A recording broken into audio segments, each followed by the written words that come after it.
Alright guys, so here is a quick video just illustrating how to do these calculations with just a pen and paper and a calculator. I'm going to show you how to do them using the calculator on my desktop. Obviously you can use your phone, or if you have a proper calculator with buttons, you can use that. The only thing is that it needs to be a scientific calculator, so one that displays like all these different operations rather than just the basics that we see on this side of this version of the calculator. Okay, so if you haven't already watched the other video that's posted, you need to watch that one first. And towards the end of that video, it gave two versions of a formula. One that we can use to calculate number of entities by taking the number of moles and multiplying that by Avogadro's number. And then a different version of the same formula, so one that's just been rearranged, where you can calculate the number of moles by taking the number of molecules and dividing by Avogadro's number. Now, some of you might find that it's actually easier, rather than having to know those two different versions of the formula, to use something that we sometimes call a magic triangle, which sometimes teachers are a bit sassy about magic triangles, but I think, they work kind of well in these situations, and if you find it a useful tool, then go ahead and use it. Okay, so the way a magic triangle works, so if I look at this version of the formula, or I can look at this version, so I see here that moles and Avogadro's number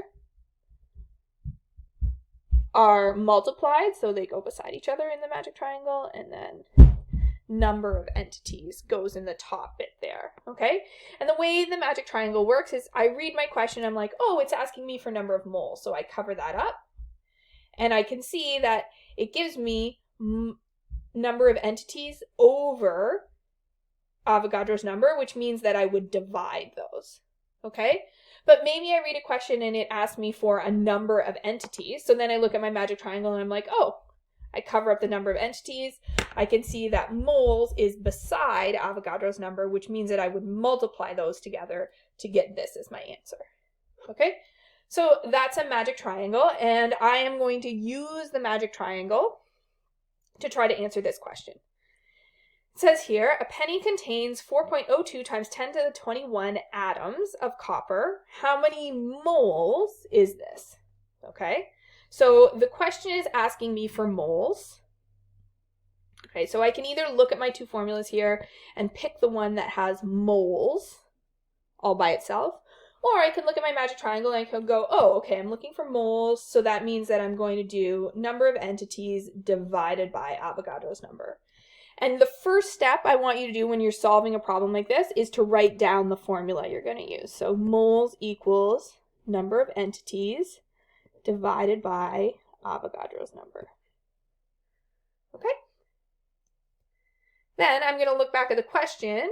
A penny contains 4.02 times 10 to the 21 atoms. So that's a number of entities. So I can go to my formula. Now I can start filling in values. 4.02 10 times 10 to the 21 atoms.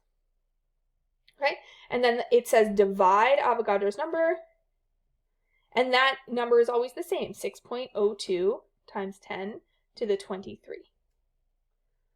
Okay, so I've written out my step here. The last thing I want is my final answer, and because I'm dealing with scientific notation and stuff here, I'm definitely going to want a calculator to do that. So I'm going to call out my desktop calculator, voila, and I'm going to show you how to, using this calculator, type in these values. So I've got 4.02, and then on this calculator, I'm going to use the EE button, okay? If you're using a different type of calculator, this button might be called EXP, or it might even look like this one right here. This actually does the same thing. Okay, but whichever one you press, so it's either going to be EE, or it might say EXP, or it might be this 10 to the X. but you press that button and then the next number you type in is the exponent on 10. So for 4.02, the exponent is 21. Okay, and then I'm going to divide. And then I'm going to sort of repeat that same process. I'm going to divide by 6.02. And then the EXP, or sorry, the EE in this case, takes care of the times 10 part. And I just have to type in the 23. Press equals, gives me an answer. Okay, so then I'm just going to move that out of the way so I can write it down. 0.00. And then my general rule for this, you definitely don't need to write all the digits that come up on your calculator out. I would write down, usually a good guideline is 3 of them. So 0.0066. And then I just have to make sure that I'm following proper rounding rules. So the next digit is 7, and that's going to be my last digit. So I have to look one more digit over and decide if I need to round up or down. Okay, and so the next digit over is a 7, which tells me it's bigger than 5. I'm going to round up. So I get 0.00668 moles as my answer. Okay, now there is one other way that you might want to write your answer if you want to be an extra fancy scientist and use scientific notation.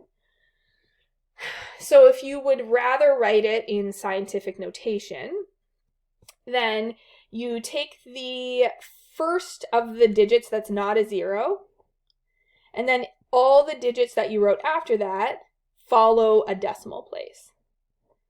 Okay, and then you're going to write times 10, so the same way the numbers were given here.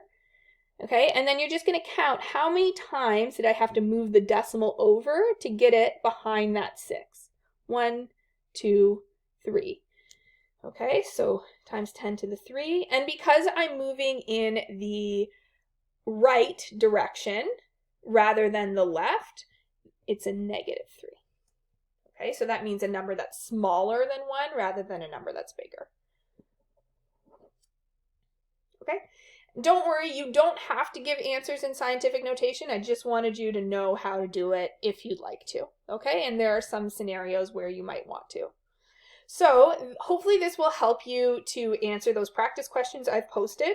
Feel free to comment and ask for additional support.